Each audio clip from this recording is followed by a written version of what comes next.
आज यहाँ पर हम लोग स्वतंत्रता सेनानी बैकुंठ शुक्ला जी के शहादत दिवस पर यहाँ पर हम लोग मौजूद हुए थे, जिसमें आज लगभग 92 साल हो गया उनके शहादत हुए। मात्र 27 साल की उम्र में उन्होंने अपनी कुर्बानी देश के आज़ादी के लिए दिया।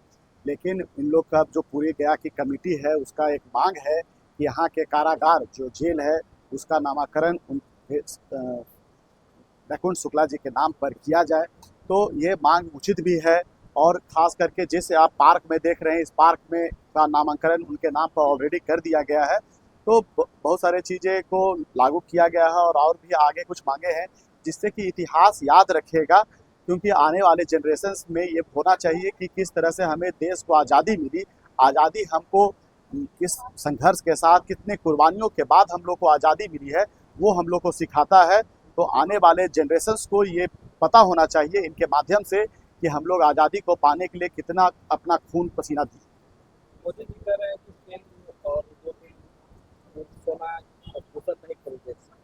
आप लोग कैसे देख रहे हैं? विधायक तो 55-10 गाड़ी से चलते हैं। नहीं, 55-10 गाड़ी से आप चलने का नहीं, चलने का बहुत सारे विधायक नहीं चलते हैं। और रही बात, जब अब क्राइसिस का समय है, ग्लोबल क्राइसिस है, आप सब जगह, मैं कल ही जापान के प्राइम मिनिस्टर का भी देख रहा था, वो भी अनाउंस कर रही थी।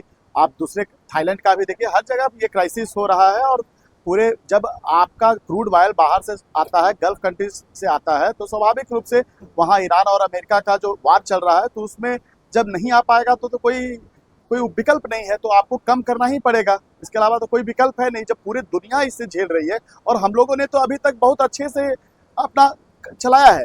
लेकिन अब जब 3 महीना 4 महीना किसी भी देश के पास स्टॉक होता है, उस स्टॉक को जब हम लोग पार कर रहे हैं, तो इन तरह के आपको प्रिकॉशंस तो लेने पड़ेंगे, क्योंकि फॉरेन एक्सचेंज आप अगर दे दीजिएगा तो स्वाभाविक है कि यहाँ जब फॉरेन एक्सचेंज नहीं तो आप क्रूड ऑयल कैसे खरीदिएगा। तो मोदी जी का तो सीधा सीधी है कि आप सोना अवॉइड कर सकते हैं 1 साल तक, दूर आप अवॉइड कर सकते हैं। तो जैसे आपको सोना खरीदने के लिए, सोना का प्रोडक्शन 90% बाहर में होता है, देश में मात्र 10% प्रोडक्शन है। आप इसको खरीदने के लिए अपना फॉरेन एक्सचेंज व्यर्थ कर दीजिएगा, तो तेल कैसे। अभी मलमास मेला लगने वाला है राजगीर में, जिसके तहत हम लोग गए। हाँ, हम लोग गए थे, डीएम साहब से मैंने मिला भी, और उनके निर्देश पर वहाँ एसडीओ और उनका निरीक्षण भी हुआ, जिसमें कि उसको साफ करने का जो हम लोग ने जो मांग किया था उसको साफ किया गया है। बार बार चाहे तपोवन महोत्सव की बात कीजिए, चाहे मलमास मेला की बात कीजिए, उस समय स्पेशल फंड आके उसकी सफाई हो रही है। लेकिन सालों भर रख रखाव के लिए अभी भी कोई वहाँ वैकल्पिक फंड नहीं है, जिसके कारण ये प्रॉब्लम बार बार हो रहा है।